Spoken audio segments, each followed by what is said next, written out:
What is up, everybody? How's it going? Hopefully, you guys are doing well.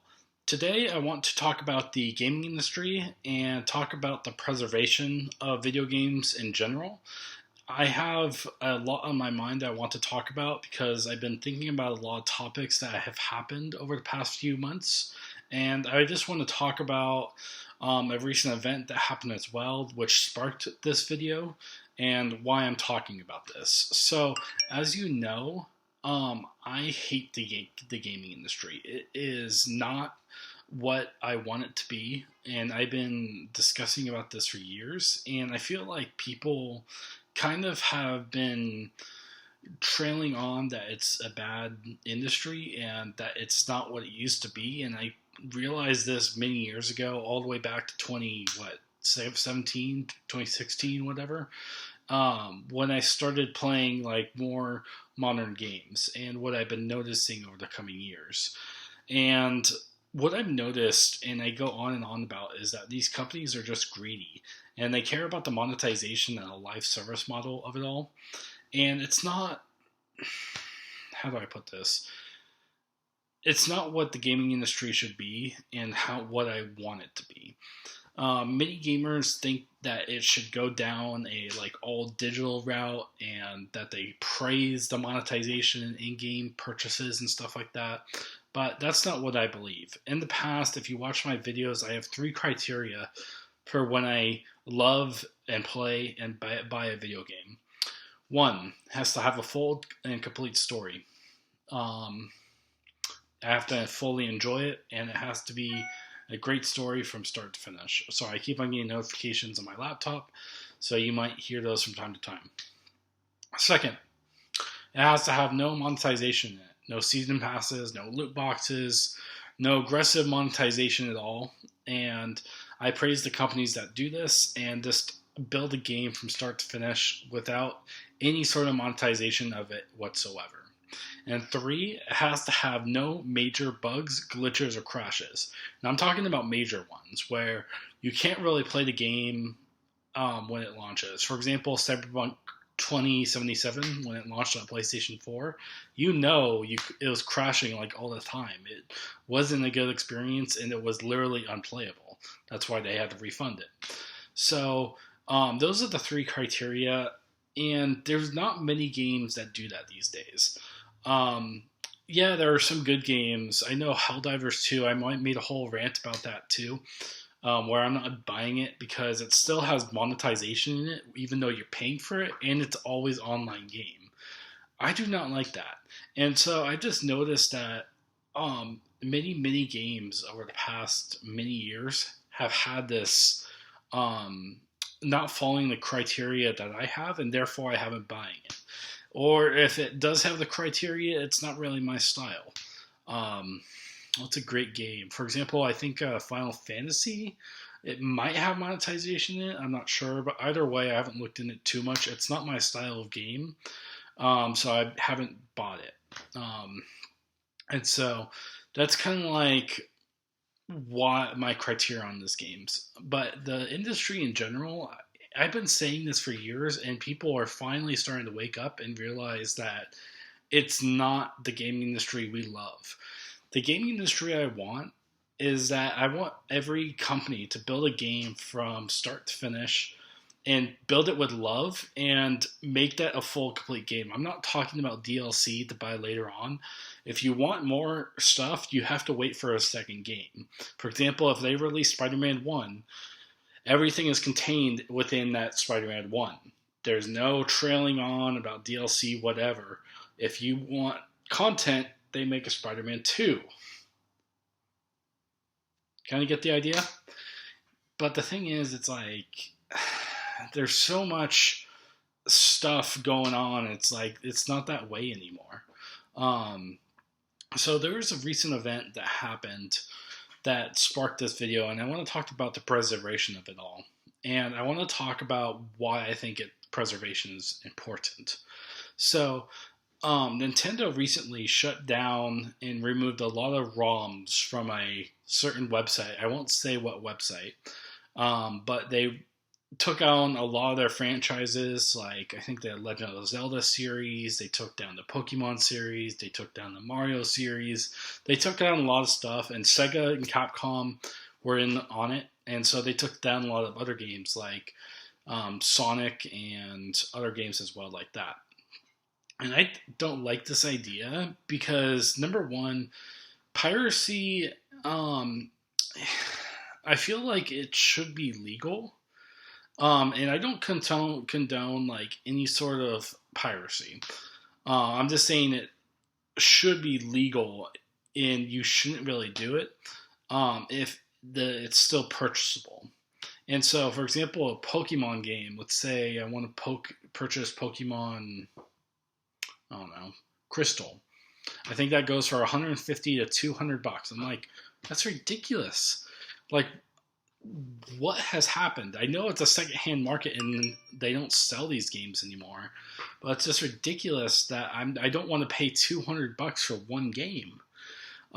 So that's why people resort to downloading these ROMs and stuff like that to experience the game elsewhere, because it's ridiculous that I don't want to pay $200 for one game.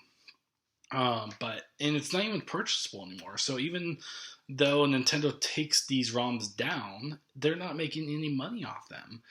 And so it just doesn't make sense, you know? And it's just kind of confusing of like why I should support Nintendo if they're taking down all these websites and dealing with the Super Smash Brothers Melee community, which I don't really know the full story there, something about esports or something like that. But they take down all these ROM sites and all these competitions because they want to hold superior games. And I think there's a lot of people out there who think that they want people to buy their newest live service game. And that's what I've been noticing in the industry in general, is that as Ubisoft, I'm going to go on a little different tangent from Nintendo right now, but Ubisoft, they released The Crew Motorfest, and they shut down The Crew 1. And I think that's what a lot of people are speculating, is they shut down the first one, and so you move over to Crew Motorfest, and you have to support an always online experience with monetization in it as well. And I don't support that, and I will not buy anything of that sort. That's why I support PlayStation fully. Yeah, they might have subscription models, but the thing is, at the end of the day, they can create a full-on experience like God of War Ragnarok. Let me grab that game.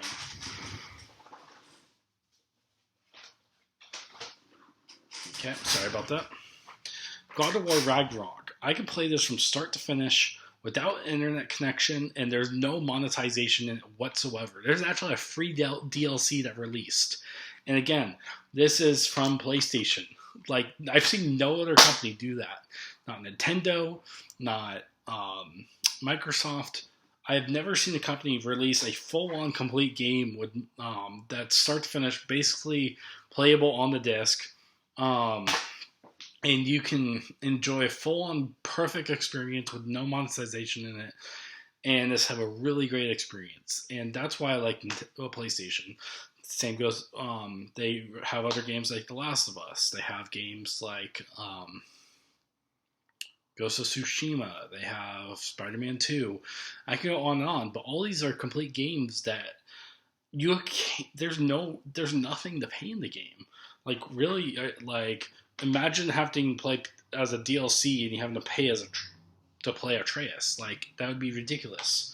And that just is why I support PlayStation, because they're the one company that actually follows rules. Now, they have some questionable games, sure, but the mainstream games, like, for example, Astrobot, I trust. I know it's going to be a full and complete experience because they have Astro's Playroom. They have been working on another game for almost 4 years now, and it's kind of ridiculous that I think that they're not. I just think that they're not gonna add no monetization, and that's why I fully support them. So I'm going on a tangent with Ubisoft and PlayStation, but let's get back to Nintendo, because that's what I think they're doing, is that they're creating these new Pokemon games with live service experiences that you can have to download it fully online. So it's basically, what's the point of physical? And they're going to shut down all their old Pokemon games, just like Ubisoft shut them down. So you move them on to the next, and that's kind of like what's happening here. Is that they're shutting down every ROM site, so that you can only experience the new Pokemon games and never go to the old. Because you go to the old, you're going to stick with those full and complete experiences rather than having to buy a DLC or whatever. And I think that I'm just triggered by this because I don't want the gaming industry to do this. And I think that if everyone truly believes like what I'm saying, they need to stop buying these games. Even if they think they'll have a few hours of fun, I don't care. You need to think about what they did in the past and think about the future of it all. For example, why are people supporting EA games still after the whole Battlefront 2 situation? And they probably had more. It's just ridiculous that people continue to support companies when they forget about their past. And that's kind of like what I just don't like about this industry, is that they continue to falsify everything. For example, Ubisoft, they're coming out with a new Star Wars game, I believe, and they're having different versions that you can buy, early access, which I'm pretty sure is going to be messed up on day one. And people are still going to buy it because why? Why? Because there's a fancy statue you can buy for $120 and it looks really cool. It's like, why? It doesn't make sense, considering that they showed no gameplay whatsoever in that trailer. Okay. I mean, many companies have done this in the past, where they release a cinematic trailer, and I've seen many people catch on to this, where they get a cinematic trailer. Sorry, motorcycle passing me. Anyways, a cinematic trailer, and they get to the game and the launch, and like, this isn't at all what the trailer was. And so that's kind of the thing about all this, is that I just think that the gaming industry is not what it is, and it's changed. It's all they care about is the money. They never put the heart and soul anymore, and that's why I don't ever buy games. I only probably buy a game once a year. Trying to think of like games I bought in 2023. I think I only bought one, but it wasn't a full priced one. It was at Spider-Man 2. It was $40 on QVC, a new website I've never heard of. But yeah, I decided to pay a little bit for a new game, and I trusted it, and it was actually a pretty cool game. It wasn't worth the full $70, sure, which I can rant about that later. But it's just ridiculous that I'm spending very little to no money on video games. And why? Because I'm embracing the old. For example, I would love to play PlayStation All-Stars Battle Royale. One of my favorite games I played on the Vita back in the day, and I can't wait to experience on the PlayStation 3. This is a really full and complete game, and I don't think it had any aggressive monetization in it whatsoever. And I love the old style of gaming because it's just true and complete experiences. I'm looking at Killzone. I'm looking at Little Big Planet. I'm looking at Halo. I'm looking at what other games? Halo, Gears of War. I'm looking at Super Smash Bros. Ultimate, which I guess had some DLC. Sure, I can argue about that later. Don't really like it. But Breath of the Wild, stuff like that, where it's full and complete experiences back in the day, and they didn't really have any aggressive monetization, even though I think Breath of the Wild had DLC. Anyways, Nintendo, Microsoft, whatever, I'm talking about really old school games. And that's why I think about the gaming industry, is I love the old style games, and I will not support these games, and why I save a bunch of money by not purchasing anything. I mean, what I did is the gamer move. Excuse me. is that I purchased a lot of PlayStation Stack subscriptions. I think like a 5 year back in like 2016, 2017. And I have PlayStation Plus ending in 2028.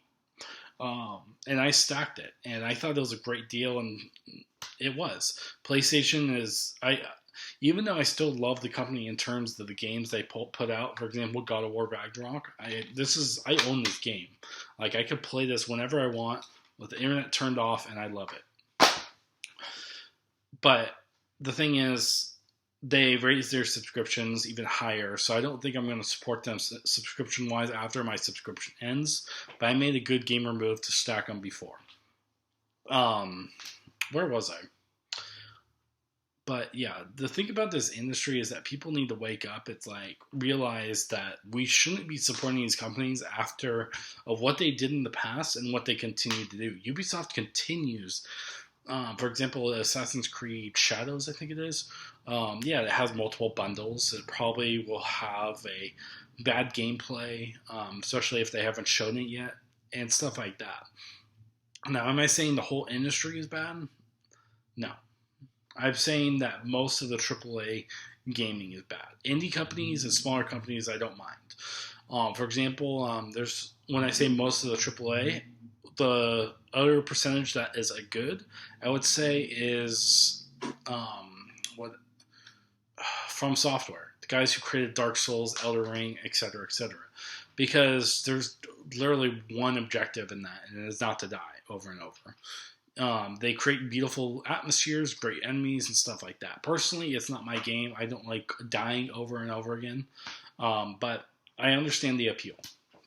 And so, or indie companies where smaller type devs where I haven't really found them yet, but I know there's plenty of them out there, especially on the PC market. And so there's that good side of gaming as well. But I'm talking about the big AAAs that market everything. Like right now, they just announced Black Ops 6. Will I be buying it? I think you know my answer. I haven't bought a Call of Duty since Black Ops 3. Just because I think that it's just a bad company, especially with all the allegations that happened in 2022. Um, yeah, there's a lot that I still have to talk about. Let me see. Let's go over $70 game prices and talk a little rant about that.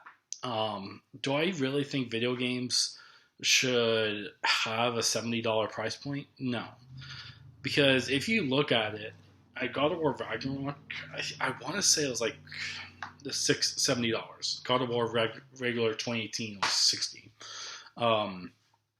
They made a huge amount of profit just out of that games alone.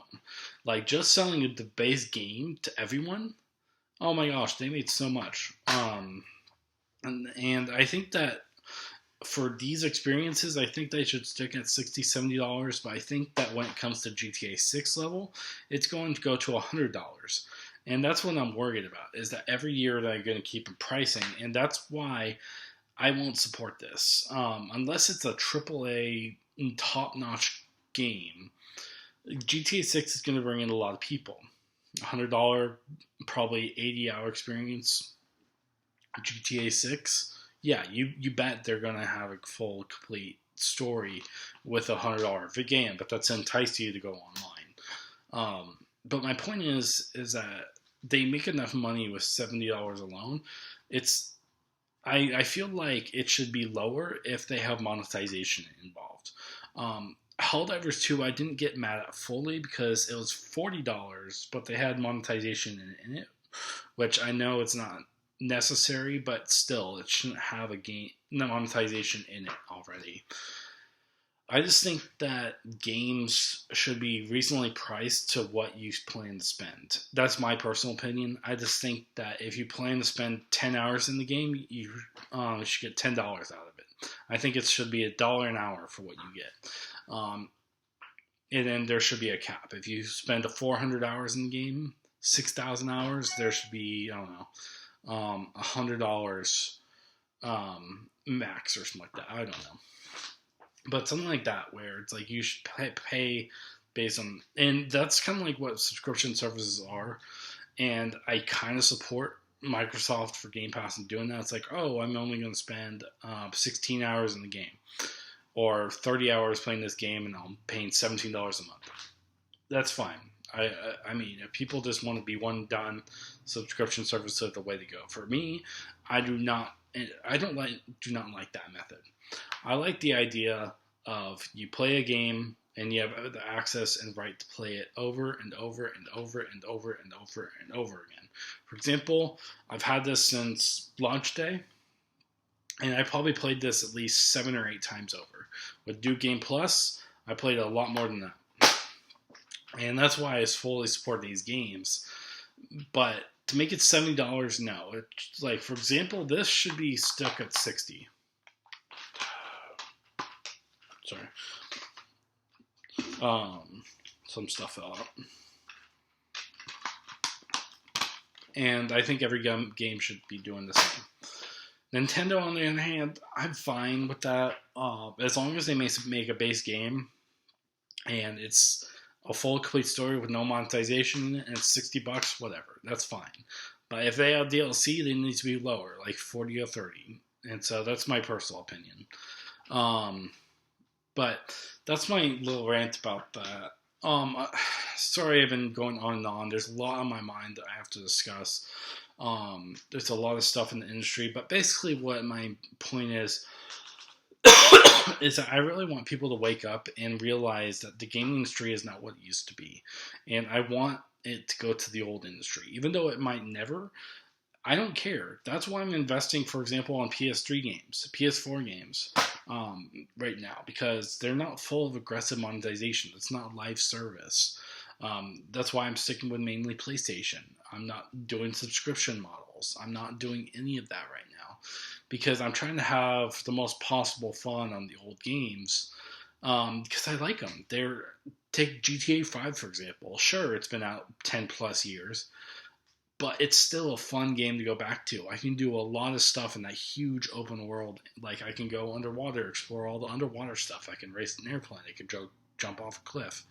I can go chase the police. I can dress up as a favorite movie character, whatever. I can have so much fun in that game for many, many years. And that's why I invest in all these games, because I want to play the old style games, and I don't want to support trash. Like, I don't know, what's a failed game? Suicide Squad. I do not want to support that game. That was a game I knew was going to fail, and I had no interest in whatsoever.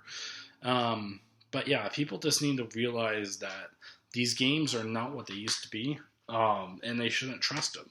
I don't like anyone that continues to buy Call of Duty every year. Why? Like, it's the same game. Sure, you get to play with your friends, but at what cost? Is it worth the 300 to 500 gigabyte install size?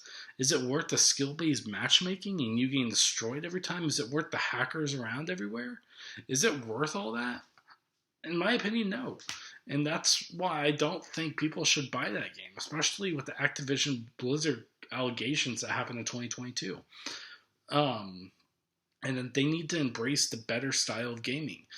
Why not go to the old Modern Warfare 2 style, or Modern Warfare 3, or the War, or I forgot the original. Anyways, the games back in the early 2000s, like, those are the peak era of gaming, or the late 2000s. Like, that was so good, and people need to embrace that. And it's not what it used to be. And so this is my rant about it all.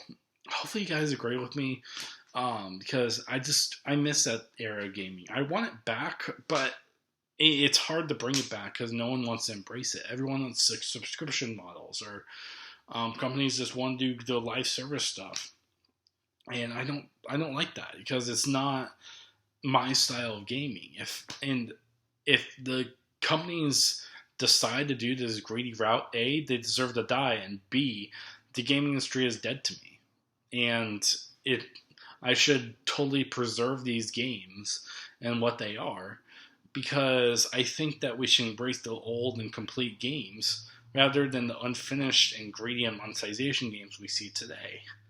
And so that's my whole rant about it all.